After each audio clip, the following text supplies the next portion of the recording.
बात करेंगे अगली सीट की और वो सीट है लोहरदगा की सीट। ये सीट भी काफी दिलचस्प है क्योंकि वित्त मंत्री रामेश्वर उरांव यहां से फिर से कांग्रेस की टिकट पर चुनावी मैदान में है और एक दबदबा रहा है इनका इस सीट पर। इसके अलावा आजसू ने इस बार नीरू शांति भगत को मौका दिया है, वो आजसू की टिकट पर चुनावी मैदान में उतर रही है, तो क्या इन्हें वो सिंपैथी वोट मिलेगा? इसके अलावा JLKM से किशोर उरांव चुनावी मैदान में यहां है, तो क्या लोहरदगा की सीट पर JLKM के प्रत्याशी प्रभाव डाल पाएंगे? क्या यहां मुकाबले को त्रिकोणीय कर पाएंगे या आजसू और कांग्रेसी आमने सामने इस सीट पर नजर आएंगे? रंजन जी, लोहरदगा सीट को अगर देखें और इसकी पड़ताल करें तो इस सीट का नेचर और समीकरण क्या बताता है? देखिए, अगर इसके नेचर की आप बात कीजिए तो ये यहाँ पर कांग्रेस का स्ट्रांग होल्ड रहा है। अगर आप 1985 से देखें तो कांग्रेस 5 बार ये सीट जीतने में सफल रही है। बीजेपी को 2 बार सफलता मिली है और आजसू को भी 2 बार सफलता मिली है।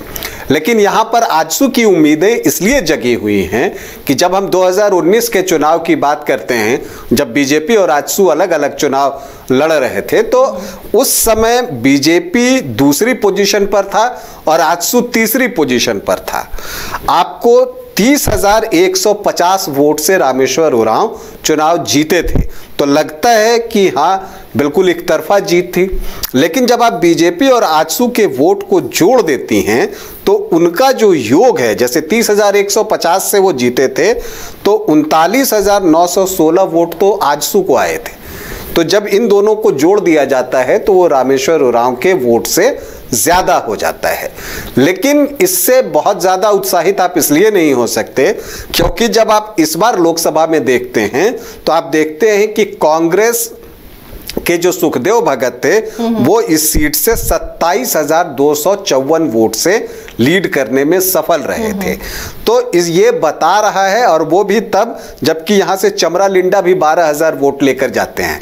तो ऐसी परिस्थिति में लगता है कि कांग्रेस का स्ट्रांग होल्ड यहां पर अभी भी बना हुआ है और नीरू शांति भगत को काफी मेहनत करनी होगी और एक कोऑर्डिनेशन की जरूरत होगी बीजेपी और आजसू के बीच में, ताकि बीजेपी के जितने सारे कार्यकर्ता हैं वो आजसू के लिए पूरा दिल लगाकर काम करें। क्योंकि जो एक सूचना है वो ये है कि बिशनपुर के जो पूर्व विधायक हैं बीजेपी से रमेश उरांव, वो भी बागी बनकर जो है उन्होंने नॉमिनेशन कर दिया है। तो ऐसी परिस्थिति में अगर वो कुछ वोट लाते हैं तो उसका नुकसान भी नीरू शांति भगत को ही होगा। और देखिए, एक बात और भी होती है कि पिछली बार जो बीजेपी के टिकट पर चुनाव लड़ रहे थे वो सुखदेव भगत चुनाव लड़ रहे थे। तो सुखदेव भगत की अपनी एक पहचान भी है इस क्षेत्र में। तो जो बीजेपी को 25.5% के आसपास वोट मिले थे, उसमें से कुछ वोट तो आपको सुखदेव भगत के भी होंगे। तो क्या बाकी बचे वोट को ऐड करने पर वो रामेश्वर उरांव से ज्यादा हो पाता है?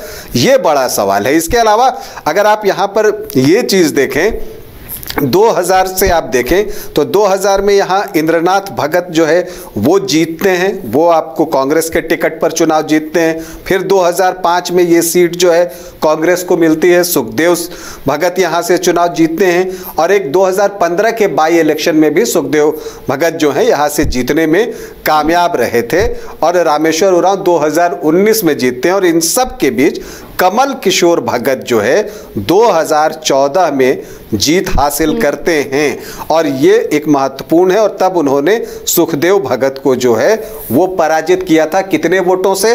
592 वोटों से। बहुत नजदीकी मुकाबला। तो यही बताना मैं चाह रहा था कि जब भी यहाँ बीजेपी या आजसू जीत रहे हैं तो वो मार्जिन बहुत कम होता है। क्योंकि अगर आप देखें यहाँ पर जब सगनू भगत भी एक बार जीते थे तो वो कम मार्जिन से जीते थे।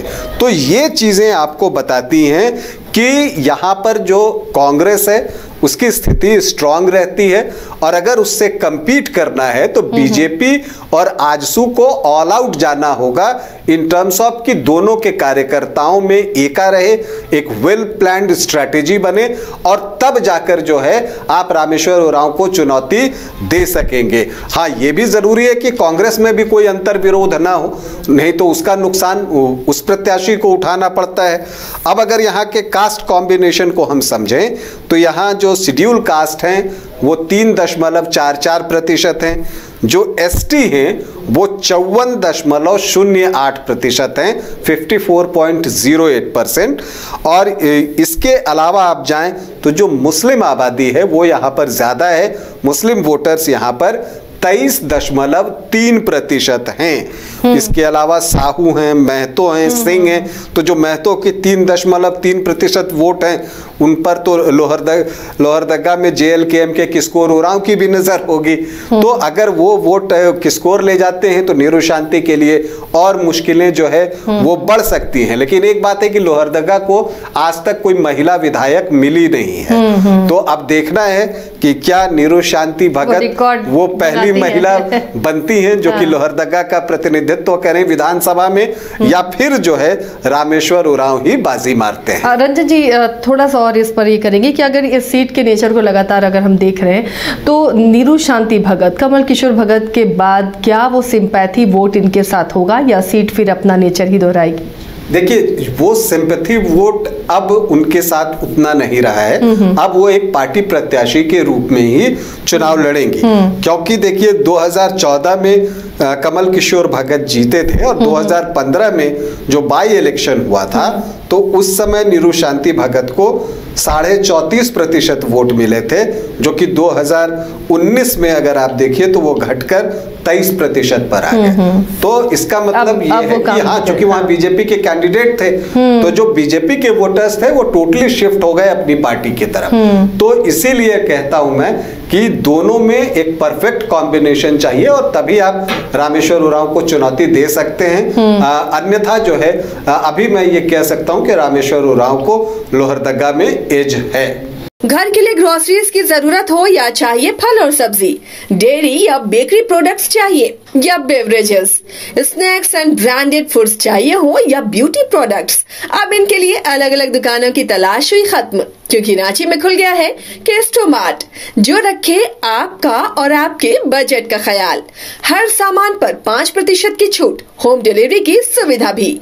आज ही पधारें। केस्टोमार्ट, one stop solution for every customer's requirements. Call 9153989339.